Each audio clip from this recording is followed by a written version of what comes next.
Hello student, welcome to educate. Okay, so हमने पिछले class में अबाउट फंक्शंस के डेफिनेशंस हमने किए थे। कुछ क्वेश्चंस भी मैंने कराया था, राइट? हाँ, अच्छा, मैंने आपको होमवर्क भी दिए थे, राइट ना? हाँ, होमवर्क में क्या था, एक बार मैं क्वेश्चन निकाल लेता हूँ। या नोट डाउन करो आपने यहाँ पे, ये क्वेश्चन था ना शायद, f from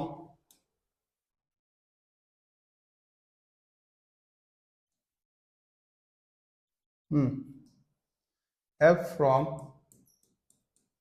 R to R given by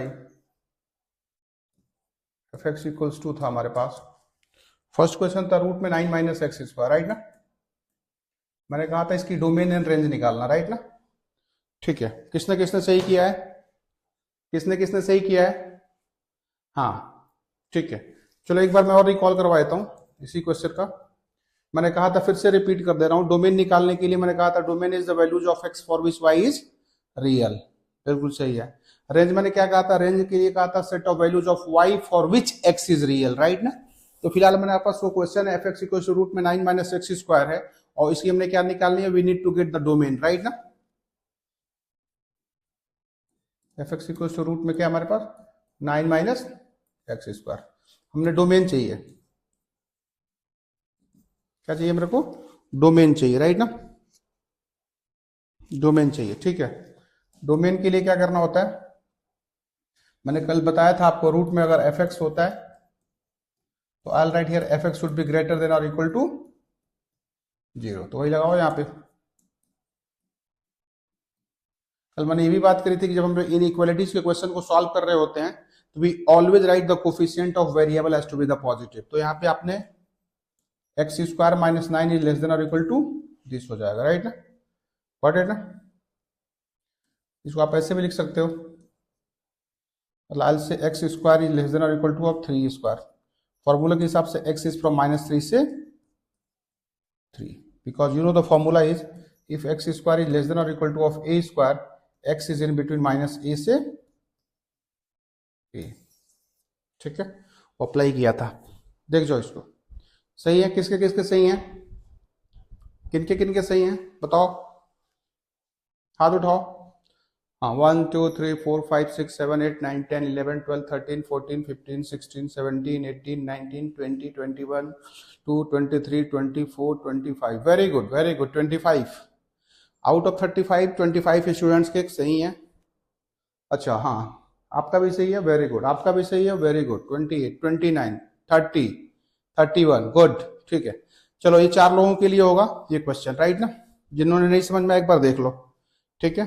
आगे बढ़ते हैं। डोमेन हो गया जी, रेंज की बात कर लेते हैं। चलो मैं पेज टर्न कर दे रहा हूं, इसी में हम लोग रेंज देख लेते हैं। रेंज का रेंज क्या था हमारे पास? y इक्वल्स टू रूट में 9 माइनस एक्स स्क्वायर। अच्छा, ये लिखने का मतलब होता है y should be greater than equal to 0 ना? कल मैंने बताया था कि रूट में अगर एफ एक्स है तो F x must start with the 0। So y की जो सबसे छोटी वैल्यू होगी वो क्या हो जाएगी? 0 हो जाएगी। Now I will do the squaring both sides, right ना? y square equals to 9 minus x square, x square equals to 9 minus y square, x equals to root में 9 minus y square. 9 minus y square is greater than equal to 0, y square minus 9 is less than equal to 0।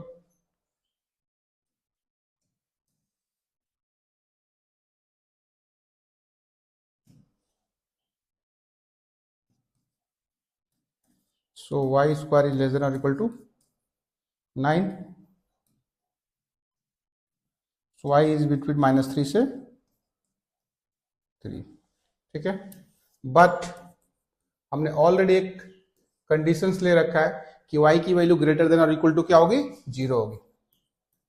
So I will say y belongs from 0 to 3। कल मैंने number line plotting करके भी दिखाया था। देखो यहाँ पे y की वैल्यू -3 से 3 और यहाँ पे y की वैल्यू 0 से बड़ा ले रहा हूँ, राइट ना? जैसे चलो एक बार रिपीट करवा देता हूँ। -3 है, this has to be 0, this is to be 3, ये पहला है, दिस इज द फर्स्ट, और ये इधर वाला है, राइट ना? तो कॉमन सोल्यूशन क्या आ गया इसके बीच का? जो कॉमन सोल्यूशन होगा यहां से लेकर के और यहां तक आएगा, वही मैंने लिखा है यहाँ पे, देख जाओ। कोई डाउट वाली बात? आगे बढ़े, ठीक है। अगला क्वेश्चन सिमिलर है। अच्छा, एक्स स्क्वायर -9 है, चलो इसको भी मैं एक बार दिखा देता हूं, फिर उसके बाद से आप लोग सारे कर लेना, राइट।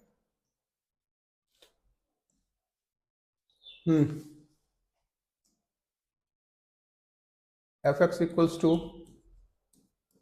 रूट में एक्स स्क्वायर -9, राइट ना, सेकेंड क्वेश्चन, राइट ना। डोमेन की बात करेंगे, मैंने कल बताया था डोमेन क्या होता है। Domain is the set of values of x for which Y is real, right ना। देखो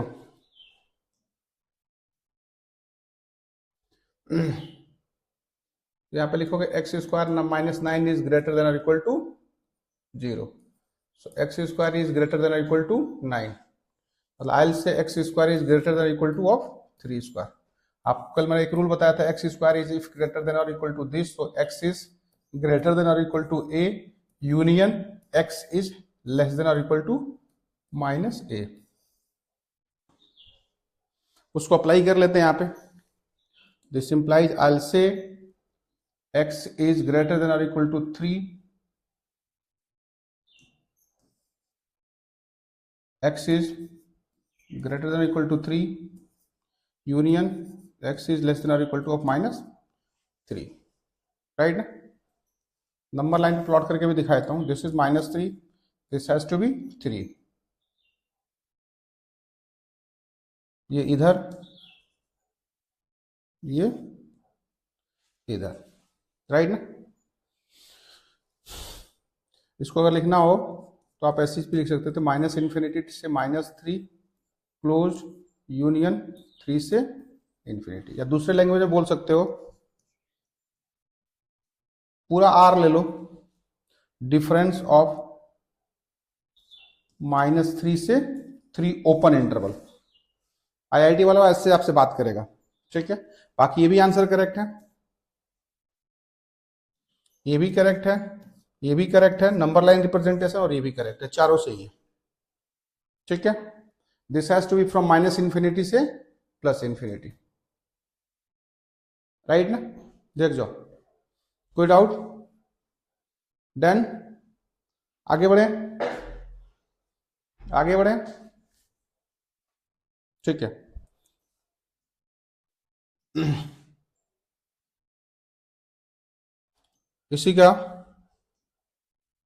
इसी में हमने रेंज देख लेते हैं। मैंने कहा था एफ एक्स को अपने वाई ले लेना, तो वाई इक्वल टू रूट में क्या हो जाएगा, एक्स स्क्वायर -9। इसका मतलब भी वही होगा कि Y should be greater than और इक्वल टू 0।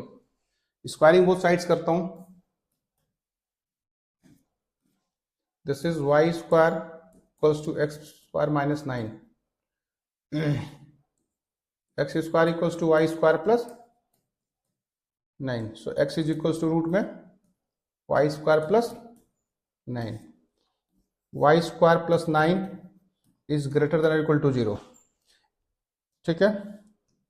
अच्छा, जब किसी स्टेटमेंट की आप टेस्टिंग करने जा रहे होते हो और टेस्टिंग करते समय अगर वो रिजल्ट ऑलवेज ट्रू निकल जाता है, तो उस केस में उस वेरिएबल का जो सोल्यूशन होता है वह ऑल रियल नंबर होता है। आप देखो यहां पे, मैं यहां पे क्या देखा था, मैंने बताया था कि रूट में अगर एफ एक्स होगा तो F x should be greater than और इक्वल टू 0 होना चाहिए, मतलब this should be greater than और इक्वल टू 0 होना चाहिए। और आपको पता है सर ये ऑलवेज ग्रेटर देन 0 होता है,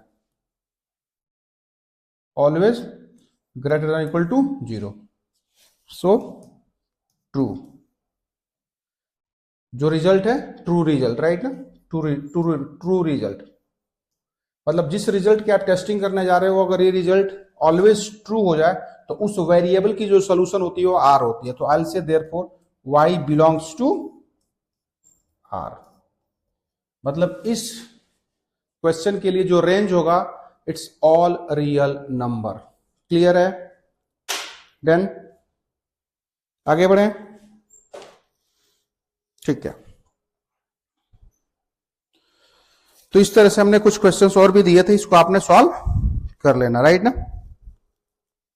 हो जाएंगे सॉल्व, हो जाएंगे ना सॉल्व? ठीक है, चलो।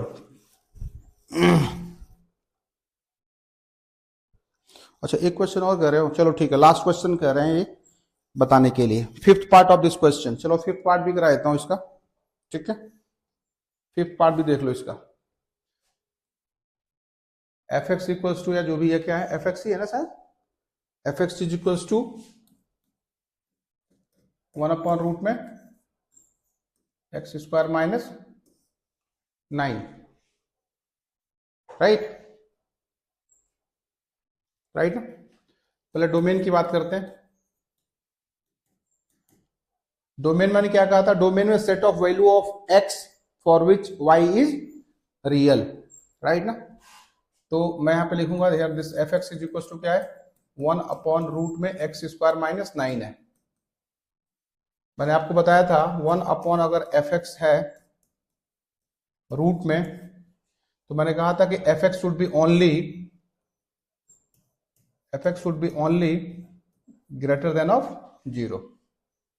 यहाँ पे आपने क्या लिखना होगा, x square minus 9 is greater than of 0, मतलब x square is greater than of 9, मतलब x square is greater than of 3 का whole square. So x is greater than of 3 union x is less than of -3, solution हो जाएगा। या आप इसको ऐसे भी लिख सकते हो, -∞ से -3 ओपन यूनियन 3 से इन्फिनिटी, ये भी लिख सकते हो, ये भी चलेगा।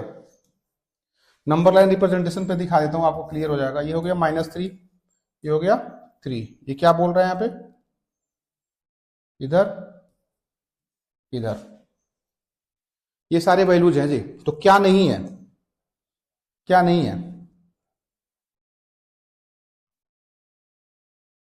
ये वैल्यू नहीं है, राइट ना? मतलब आई से पूरा आर है, लेकिन क्लोज इंटरवल में -3 से 3 के बीच की वैल्यू नहीं है, दिस इज नहीं है। पूरा आर है लेकिन ये वाली वैल्यू नहीं है, देख रहे हो ना यहाँ पे, क्लोज इंटरवल -3 से लेकर के और 3 तक की वैल्यू नहीं है, तो ये भी रिजल्ट हो सकता है, राइट ना? क्लियर हुआ? देखो ये तीनों सही है, चाहे आप ऐसे लिखो, चाहे आप ऐसे लिखो, चाहे आप वैसे लिखो, this all is the same thing, right ना? क्लियर हो गया? डोमेन हो गया जी, राइट ना?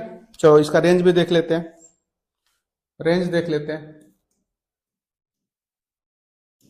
मैंने कहा था एफ एक्स को वाई मान लेना, तो 1/रूट में एक्स स्क्वायर माइनस ऑफ 9, या इसको मैं ऐसे भी लिख सकता हूं, रूट में x square minus 9 is equal to 1/वाई।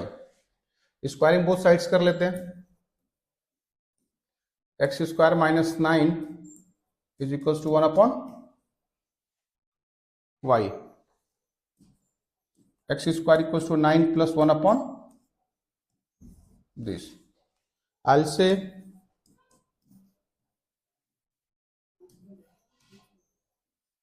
अच्छा ये स्क्वायर नहीं है,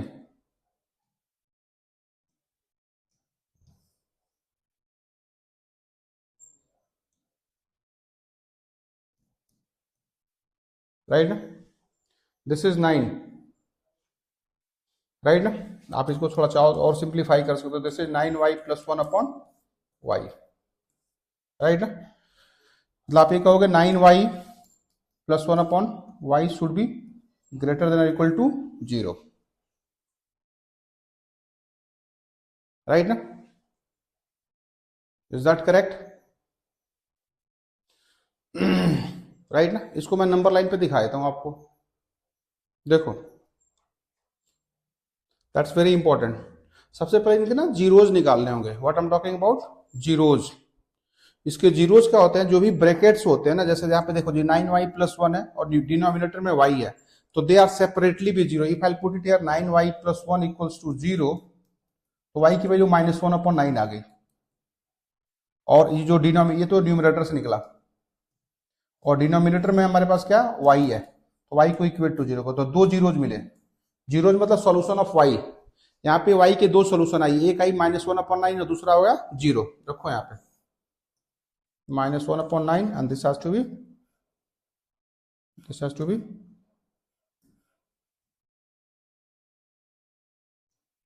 to be zero. Right, right ना। अच्छा, y से आगे की कोई, जीरो से आगे की कोई भी वैल्यू लो, जीरो से कोई आगे की कोई भी वैल्यू लोगे, ये पॉजिटिव देकर निकलेगा। अच्छा, एक और चीज देखो, यहाँ पे y को जीरो नहीं देना होगा। आप बता सकते हो क्यों? ऐसा इसलिए कि अगर मैं y को जीरो दे दिया ना तो something upon zero not defined हो जाएगा, इसीलिए यहाँ पे जीरो लिखो, जीरो पे आपने व्हाइट बॉल लगाओ। व्हाइट बॉल का मतलब होता है कि ये वैल्यू एक्सक्लूडिंग होगी। ठीक है। अच्छा, -1/9 से जीरो के बीच में कोई भी वैल्यू डाल के देख लो। -1/9 से जीरो के बीच में -1/8 डाल देता हूं, चला चेक कर लेना। 9 इंटू -1/8 प्लस 1 -9/8 प्लस 1 अपॉन नीचे भी डालनी होगी ना, -1/8। चेक कर लेते हैं कितना आएगा। -9 प्लस 8 अपॉन -1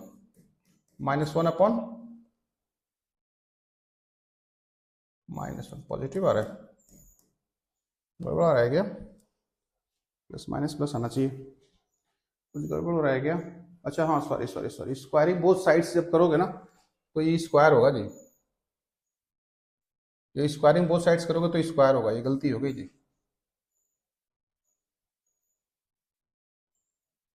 ठीक है, आप इसको ऐसे भी लिख लो, अब सही है।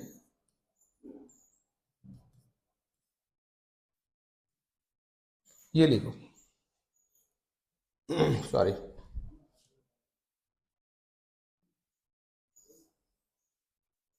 ये नहीं है। ठीक है, ये जब स्क्वायरिंग करोगे ना यहाँ पे तो वाई स्क्वायर हो जाएगा, राइट ना, गॉट इट ना। यहाँ पे स्क्वायरिंग नहीं कर रहे हो, आपने स्क्वायरिंग यहाँ पे किया, स्क्वायरिंग यहाँ पे कर रहे हो, राइट ना, आपने स्क्वायरिंग यहाँ पे कर रहे हो, you are doing here squaring both the sides. Squaring करोगे तो ये मिल जाएगा, राइट ना। ठीक है, तो ये अब आपका ये गलत हो जाएगा, थोड़ा सा इसको हटाना पड़ेगा, राइट ना। तो यहाँ पे 9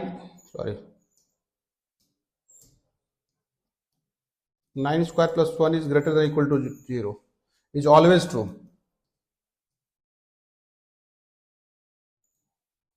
always true, always true, right ना। मतलब यहां से तो आपके y की वैल्यू कितनी मिल गई, पूरी रियल नंबर मिल गई, बट जो डिनोमिनेटर में है ना, y कहेगा भाई मुझे सब कुछ दो, जीरो मत दो, क्योंकि जैसे यहाँ पे अगर आपने जीरो डाल दिया ना तो something upon zero not defined हो जाता है। तो y कहेगा कि भाई पूरा मुझे r दे दो लेकिन जीरो मत देना, because of this denominator only, when I put it y is equals to zero over here, तो समथिंग अपॉन जीरो क्या हो जाता है, नॉट डिफाइंड हो जाता है। तो उस केस में y की क्या वैल्यू हो गई, ऑल आर एक्सेप्टिंग जीरो। तो अगर मैं रेंज की बात करूं यहाँ पे, range is equal to say all R difference of zero. देख जाओ, ऑल रियल नंबर होगा लेकिन जीरो नहीं होगा। जीरो क्यों नहीं होगा, because of this y only. Clear है? डाउट हो तो बताओ। मैंने यहाँ पे एलसीएम ले लिया, this was 9y square plus 1 upon y square. Y square चूंकि रूट में था बाहर निकाल लिया, that is root of 9y square plus 1 upon y, right ना। मैंने यहाँ पे न्यूमिनेटर को कंसीडर किया, ये न्यूमिनेटर पार्ट था, राइट ना। 9y square plus 1 is greater than equal to zero, obviously it's always be true. अगर ऑलवेज ट्रू हो गया तो इस सोल्यूशन के लिए, इस एक्सप्रेशन के लिए सोल्यूशन ऑफ y r होगी, बट जो डिनोमिनेटर में y है ना, ये कहेगा भाई मुझे जीरो मत देना। तो अगर जीरो नहीं होगा तो उस केस में क्या होगा, पूरा रियल नंबर होगा लेकिन जीरो नहीं होगा। देख जाओ, अगर कोई डाउट है पूछो, just ask if any doubt. Note कर लो, नोट कर लो, टाइम दे रहा हूं लिखने के लिए।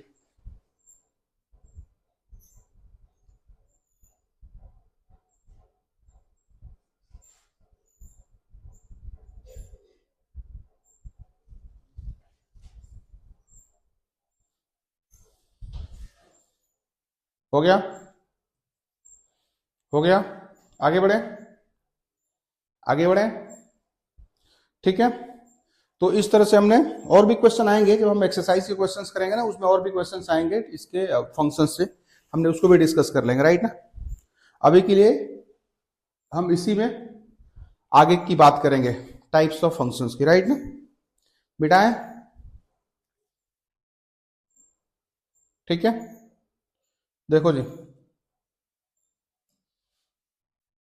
Now the next is will discuss about the types of functions, right ना। टाइप्स ऑफ फंक्शन की बात करेंगे, राइट ना। टाइप्स ऑफ फंक्शन की बात करेंगे। देख जाओ इसको,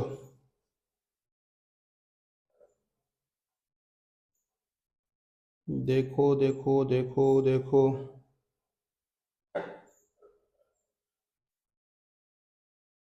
आगे बढ़े।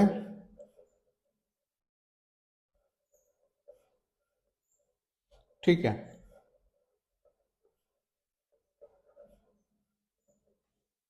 हाँ, फंक्शंस की बात कर रहे थे, है ना।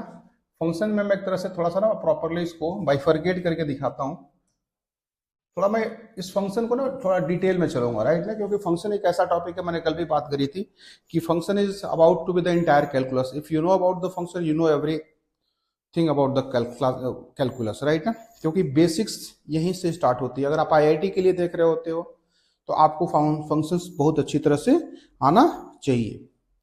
तो थोड़ा सा मैं इसका क्लासिफिकेशन करा रहा हूँ, है ना। इवन एनसीईआरटी में तो स्पेशल टाइप में यहीं से स्टार्ट कर दिया, राइट ना, some functions and their graphs. But मैं थोड़ा इसमें और डिटेल में जाऊंगा, ठीक है। ये आया कहां से भी आपको पता चल जाएगा यहाँ पे। तो मैं थोड़ा टाइटल डाल रहा हूँ, this is classification of function, classification of function, right ना।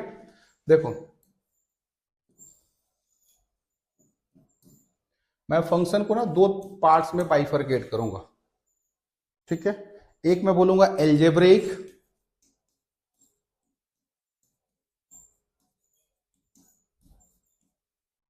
फंक्शन, और दूसरा होता है ऑब्वियसली अगर जो एल्जेब्रिक नहीं होगा उसको हम लोग क्या बोलते हैं, नॉन एल्जेब्रिक, राइट ना। This is about non algebraic function. अच्छा, कई बुक वाले ना इसको ना ट्रांसकेंडेंटल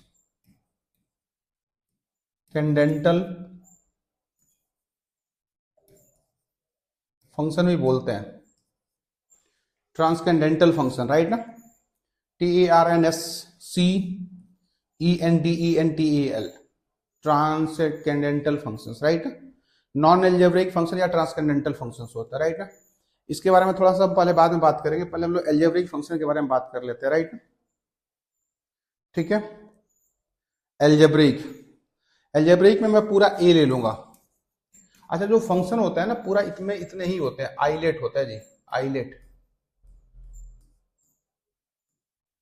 ये इतने ही फंक्शन होते हैं दुनिया में, सिर्फ इतने ही फंक्शन होते हैं, आइलेट।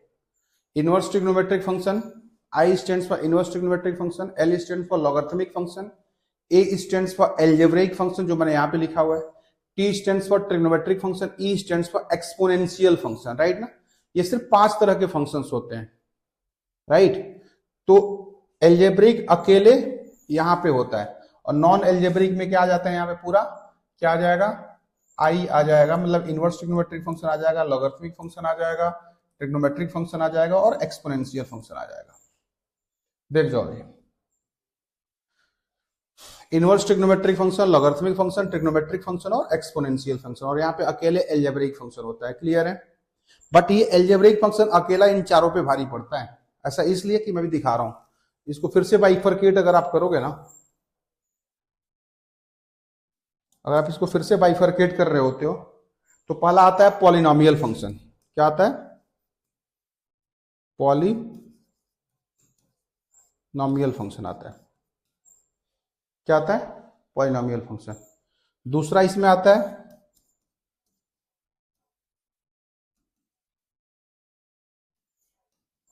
Rational function. तीसरा क्या होता है,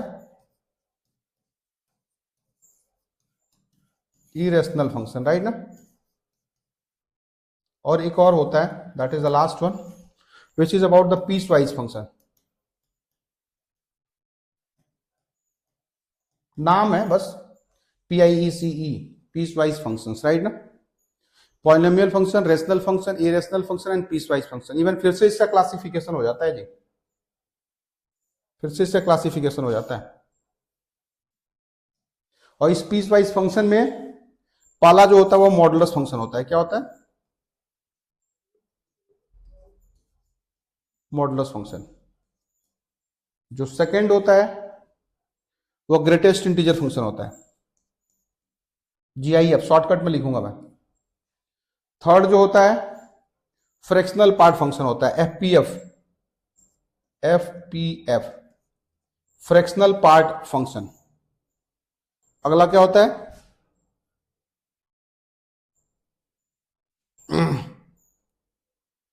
फ्रैक्शनल पार्ट फंक्शन के बाद signum function.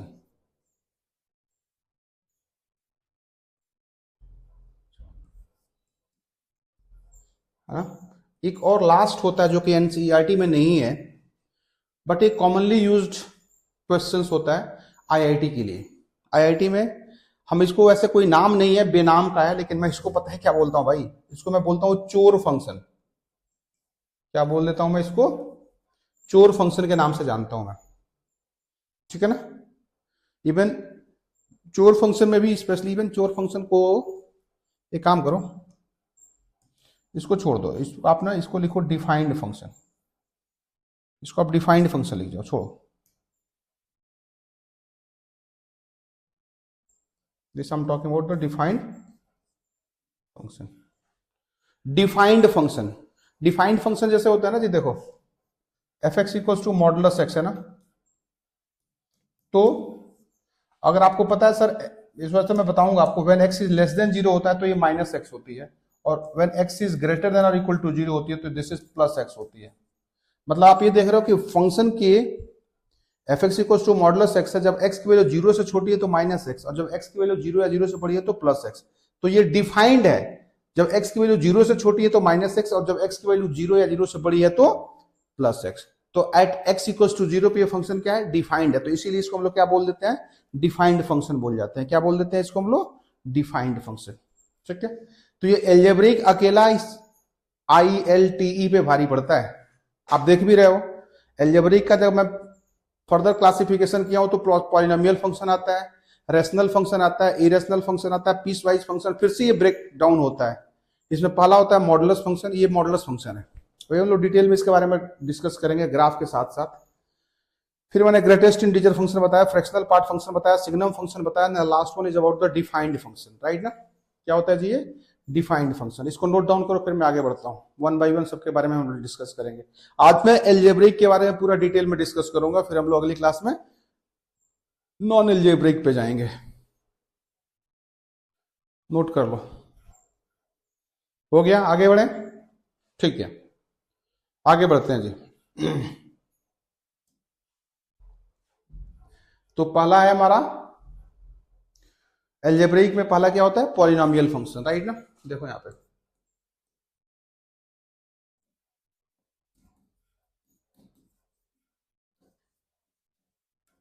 Polynomial function, right ना।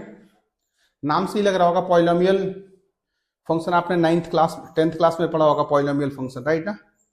पॉलिनोमियल फंक्शन पढ़ा होगा, पॉलिनोमियल भी, even quadratic function and cubic function वगैरह के बारे में आपने पढ़ा होगा 10th क्लास में। क्वाड्रेटिक इक्वेशन भी पढ़ा होगा आपने 10th क्लास में, राइट ना।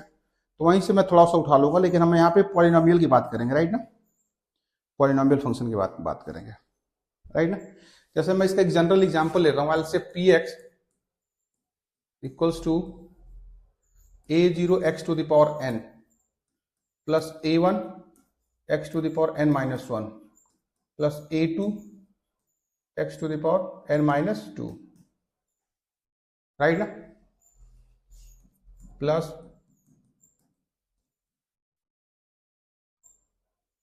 an x to the power 0, x to the power 0 equal to 1 हो जाता है, तो चाहो तो इसको आप हटा भी सकते हो। This has to be only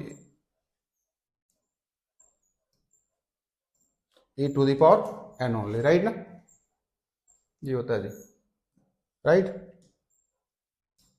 तो ये हमारा polynomial function, even general form है, जहां पे ये जो a0 A1, A2,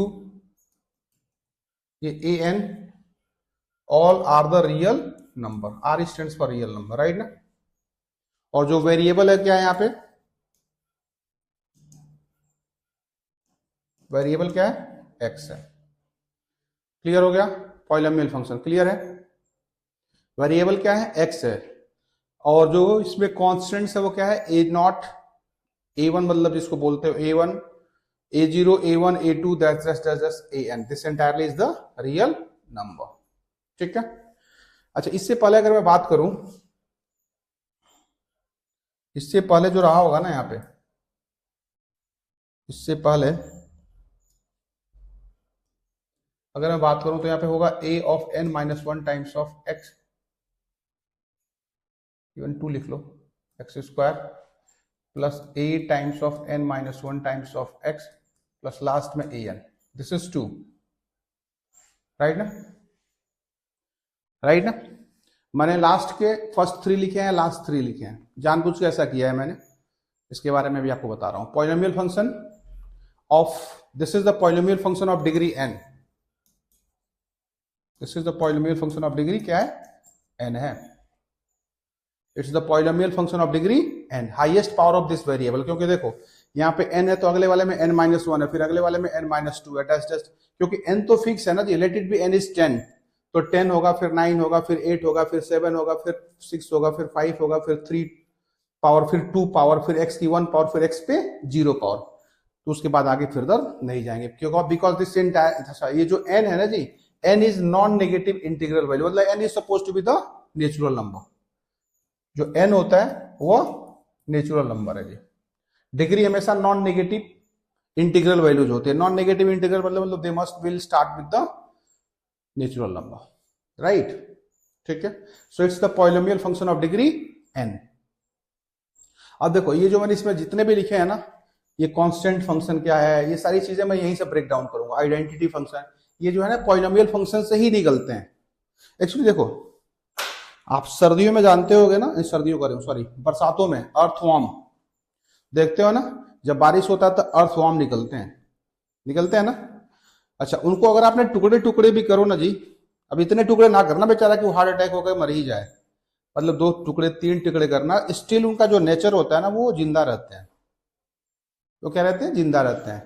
ठीक है ना, तो वही चीज यहाँ पे पॉलिनोमियल फंक्शन है। अगर पॉलिनोमियल फंक्शन के टुकड़े टुकड़े भी करो ना, पॉलिनोमियल फंक्शन के अगर आपने टुकड़े टुकड़े भी कर रहे हो तो still it's the polynomial function. जैसे मैं कहूं कि एक टुकड़ा किया, यहां से काट दिया, तो ये पॉलिनोमियल फंक्शन में ये कांस्टेंट फंक्शन बन जाएगा। देख रहे हो ना यहाँ पे an, मैंने कहा था an क्या है हमारे पास, रियल नंबर, मतलब ये कांस्टेंट फंक्शन हो जाएगा। अगर 2 टुकड़े किया तो ये लीनियर पॉलिनोमियल, 3 टुकड़े को साथ में ले लिया तो क्वाड्रेटिक पॉलिनोमियल, 4 टुकड़े को साथ में ले लिया तो क्यूबिक पॉलिनोमियल, है ना। ऐसे लेते जाएंगे तो हमारा पॉलिनोमियल का स्पेसिफिक टर्म्स आते जाएगा, राइट ना।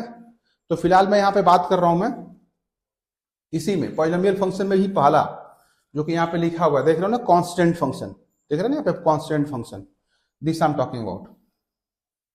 अच्छा, यहाँ पे आप ये भी लिख सकते हो, ये जो p है ना, polynomial function p is defined from r to r, मतलब polynomial function p all real number to all real number. जैसे यहाँ पे देख रहे हो ना, the function f is operated from r to r and this y is equal to f of x। तो यहाँ पे जो y इक्वल टू fx है ना, यहाँ पे y इक्वल टू fx के जगह पे मैं y इक्वल टू px ले लिया जी। यहाँ पे this is y equal to px I suppose to be, right. ठीक है, तो इसमें जो पहला ले रहा हूं, this is about the constant, क्या बोल रहा हूं मैं, कांस्टेंट फंक्शन बात कर रहा हूं।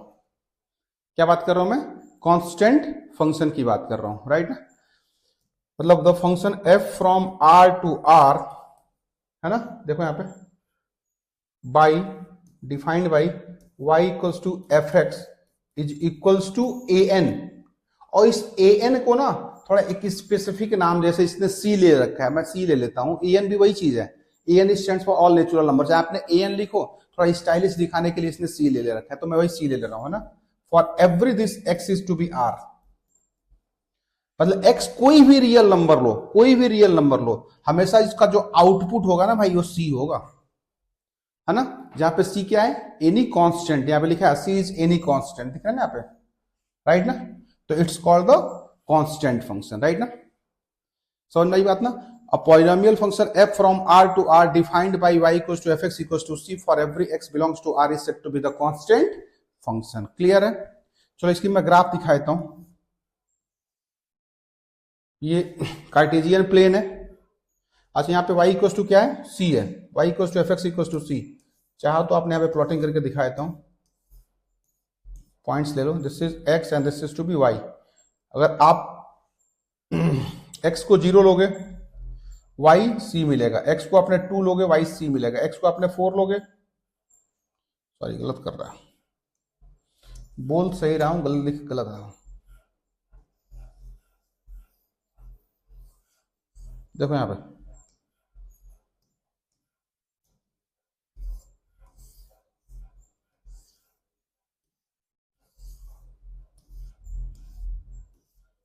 this is x, this is y, when x is 0 y is c, when x is 2 y is c, when x is 4 y is c, when x is minus 4 y is c and to so on, right ना। तो ले लो यहां पे late it B this point is c, right ना, तो ये graph हो गई, this is your x axis, this is your x dash axis, this is y axis, this is y dash axis, this is 0, right ना। ये 2 हो गया, 4 हो गया, कुछ भी ले लो जी, हमेशा इसका आउटपुट क्या होगा, c होगा। इधर भी आप कुछ ले सकते हो, दिस साल से -4, यहाँ पे -2 हो जाएगा ना, टू शो ऑन, राइट ना, दिस साल से द 6, है ना। तो this is the graph of the function y equals to fx equals to c, clear है। This is the graph of the function y equals to fx equals to c, clear है। तो हमारे पास constant function हो गया, right ना, क्या हो गया जी आपका, ये कांस्टेंट फंक्शन हो गया, राइट ना। ऐसे ही हम लोग अगले की बात कर सकते हैं, जैसे मैं इसमें बात कर लूं, ये आइडेंटिटी फंक्शन दिया हुआ है, इसी का एक स्पेसिफिक टर्म्स है, पर्टिकुलर करके लिख दूंगा, पहले मैं इसको लिख रहा हूं लीनियर फंक्शन, क्या लिख रहा हूं मैं, लीनियर फंक्शन, मतलब function f from r to r, है ना, defined by y equals to fx equals to, अच्छा मैं इसके कितने टुकड़े कर रहा हूं, अब यहां पे देखो, मैं इसके 2 टुकड़े करने जा रहा हूं जी, यहां पे देखो, यहां पे मैं अब 2 टुकड़े कर रहा हूं, मैं इसको येलो कलर में दिखा रहा हूं, ये देखो, अब मैं ये दिख गया रेड, ये येलो कलर में 2 टुकड़े, मतलब यहां से कटिंग कर रहा हूं, दिख गया, ये ले रहा हूं जी, और ये a ऑफ n माइनस 1 और a n को कोई दूसरा कांस्टेंट ले रहा हूं, जैसे मैं a n माइनस 1 को मैं a ले रहा हूं और ये a n को मैं b ले रहा हूं, मतलब आई से ax प्लस b ले रहा हूं, दिस आई से इट्स ax प्लस b, दिखाई दे रहा है। डार्क लेटर में कर दूं क्या इसको, कलर कौन सा चूज कर लूं, चलो ये ले रहा, this is here ax plus b, इसके जगह पे a ले लिया और इसके जगह पे मैंने b ले लिया, राइट ना, I am saying this is ax plus b, right ना, देखो ax प्लस b, राइट ना, लीनियर फंक्शन है ना, ये हमारा क्या हो जाता है, is a linear function for every this a and b are real number. और एक और सबसे important, a should not be equals to 0, ऐसा क्यों, क्योंकि अगर मैं a को 0 लिख लूंगा तो फिर ये कांस्टेंट हो जाएगा, इसीलिए मैंने यहाँ पे लिख दिया, रेस्ट्रिक्शन दे दिया, राइट ना, क्लियर हो गया आपने यहाँ पे। तो अगर मैं इसकी ग्राफ की प्लॉटिंग करूंगा तो ये देखो कोई भी ले सकते हो, इवन मैं यहां पे कहूंगा कि ax plus b equals to, तो x equals to minus b upon a, right ना। अगर मुझे इसकी प्लॉटिंग करनी हो ना, आपको अगर याद हो y इक्वल्स टू mx की ग्राफ की प्लॉटिंग होती है, ये उसी टाइप का है, वैसे स्ट्रेट लाइन में ही आएगा, हम लोग बहुत डिटेल में डिस्कस करेंगे। y equals to mx plus c, ये डिपेंड करता है कि ये जो m है ना, यहाँ पे जो लिखा हुआ है ना, this I am saying y equals to a x plus b लिखा है, राइट ना। तो यहाँ पे अगर x की कोफिशियंट मतलब अगर a ग्रेटर देन 0 है या a लेस देन 0 होगा, इसको हटा दो, इसका ज्यादा यूज नहीं है, ये इंटरसेप्ट बता रहा है, इसको छोड़ो, राइट ना। ये दो कंडीशन, दो टर्मिनोलॉजी लेंगे हम लोग, दिस आई एम टॉकिंग। ये क्या लिख रहा हूं, y equals to a x plus b. तो यहाँ पे अगर m की वैल्यू ग्रेटर देन 0 हो सकती है या तो m की वैल्यू लेस देन 0 हो सकती है, राइट ना। अगर m की वैल्यू, अच्छा अब आप आगे हम बात करेंगे स्ट्रेट लाइन जब पढ़ाऊंगा तो उसमें बताया जाएगा m जो है ना वो टेंजेंट ऑफ थीटा होता है, टेन थीटा जिसको बोलते हो, राइट ना, टेन थीटा, राइट ना। तो अगर m ग्रेटर देन 0 हो गया मतलब टेन थीटा पॉजिटिव हो गया, अगर m लेस देन 0 हो गया तो टेन थीटा जो है नेगेटिव हो गया। अच्छा जब मैं थीटा की बात करूंगा ना जी, लाइक दिस, जैसे this is the line and this I am talking about the theta, theta कोई एक लाइन एक्स एक्सिस से कितना एंगल बना रही होती है वो हमारा थीटा कहलाता है। Theta is nothing but the angle between the positive direction of x axis with the given line. तो अगर थीटा, अच्छा यहाँ पे जो थीटा की वैल्यू होती है ना जी, 0 या 0 से बड़ी और 180 डिग्री से छोटी, बस इतना जान लो, इतना ही होता है। थीटा की वैल्यू 0 या 0 से बड़ी और 180 या 180 से छोटी होती है। तो फिलहाल यहाँ पे m equals to tan theta होता है, m equals to tan theta, right ना। तो अगर फर्स्ट क्वाड्रेंट में टेन थीटा मतलब अगर थीटा की वैल्यू ग्रेटर देन 0 है तो फर्स्ट क्वाड्रेंट में होगी, और थीटा की वैल्यू लेस देन 0 हो गया तो सेकंड क्वाड्रेंट में पहुंच जाएगी। तो अगर फर्स्ट क्वाड्रेंट में होगी तो graph looks like this, right ना। मतलब यहाँ पे अगर a की वैल्यू ग्रेटर देन 0 है तो y equals to a x plus b की ग्राफ ये बनेगी, राइट।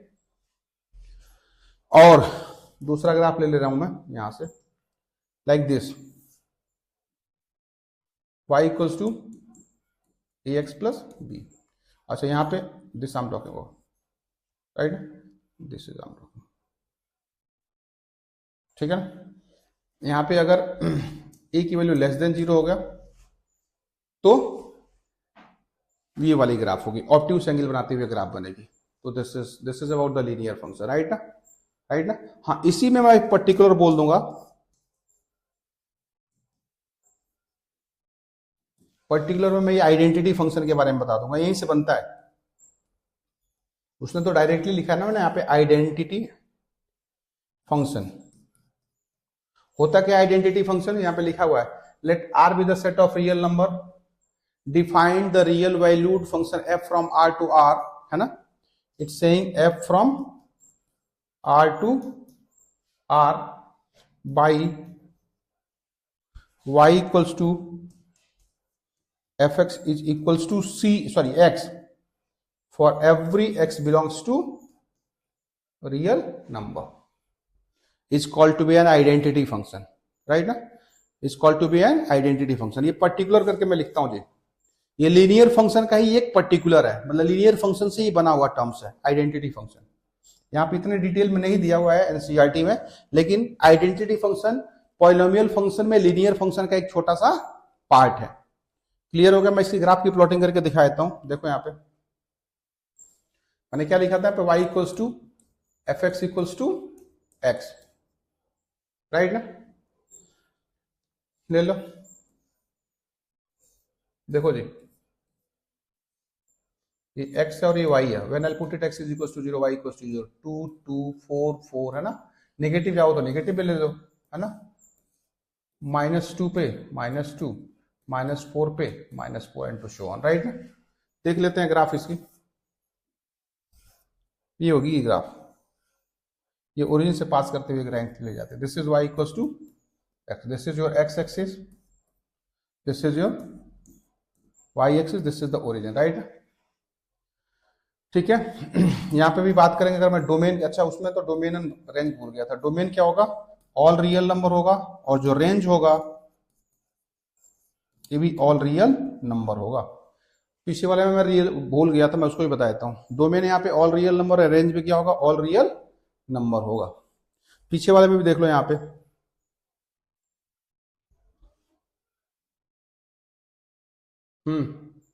यहाँ पे इसकी बात किया था ना, कांस्टेंट फंक्शन है ना। कांस्टेंट फंक्शन की जो डोमेन होती है